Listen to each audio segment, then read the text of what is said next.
Bonjour Thierry. Bonjour Daniel. C'est quoi exactement une emotion normale?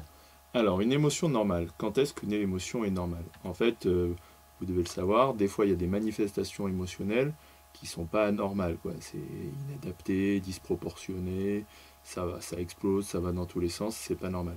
Donc Donc en par fait, exemple, quand on voit quelque chose qui est triste, mais on a envie de rire. ouais, alors ça c'est une tension nerveuse. Mais effectivement, dans ce cas-là, si la personne rit à la place de pleurer, c'est qu'en fait elle est dans la répression des émotions, ce qu'on verra plus tard. Une émotion normale, en fait, il faut savoir qu'elle est, et je reprends votre exemple, elle est adaptée à la situation, elle est proportionnelle à la situation en intensité, et elle dure pas plus de 10 minutes quand il y a une décharge. Il peut y avoir plusieurs décharges, mais ce sont des décharges qui vont durer maximum 10 minutes. Et après, ça va apporter plutôt de l'empathie des autres, plutôt que de l'agacement, et puis ça va apporter un soulagement.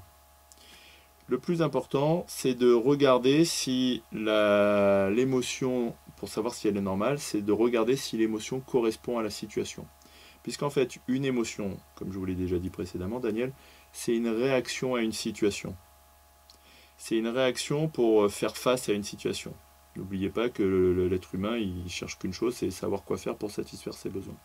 Donc en fait, c'est une émotion, c'est une réaction à une situation. Et le premier truc à savoir, c'est est-ce que ça correspond bien, ce qui se passe se correspond bien à la situation. Et là, il y a un truc universel et que vous pouvez apprendre à vos enfants, que j'ai appris à mes enfants et je vois qu'ils s'en servent, donc je le conseille. C'est un truc tout simple. Mes fils ont 7 ans et je leur ai appris là, ils sont au CE1. Et en fait, c'est tout simple. Vous leur apprenez les 7 émotions et vous leur dites quand est-ce que c'est normal et naturel. Et eux, ça leur donne des bons repères. Et avec mes fils, ça marche et ça les aide. Alors en fait, qu'est-ce qu'il faut savoir? Il faut savoir que la peur, elle est normale et naturelle quand il y a du danger ou de l'inconnu. Il faut savoir que la colère, elle est normale et naturelle quand il y a un manque ou une injustice. Il faut savoir que le dégoût est naturel quand il y a de l'intrusion ou de la toxicité, physique ou psychologique. Il faut savoir que la honte est normale et naturelle quand il y a un risque d'exclusion ou de déshumanisation. Il faut savoir que la tristesse est normale quand il y a une perte, une séparation ou la fin de quelque chose. Il faut savoir que c'est normal et naturel qu'il y a de l'amour quand il y a de l'authenticité, de l'intimité, en d'autres termes, de la communication et de la vérité entre les gens. Et il est important de savoir que la joie est normale et naturelle quand il y a de la réussite et du partage.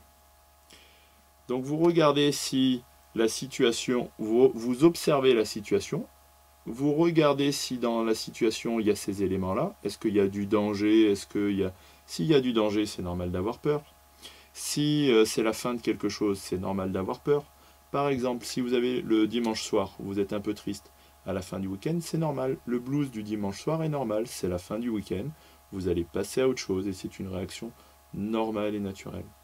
Par contre, si le dimanche soir, vous pleurez, vous pleurez, vous pleurez comme si c'était la fin du monde, ça c'est pas normal. Ça veut dire qu'il y a un bug, C'est disproportionné, c'est oui. disproportionné.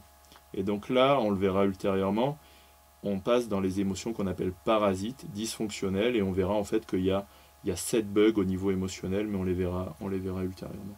J'espère que je vous ai répondu pour aujourd'hui, Daniel. Merci Thierry. Je vous en prie.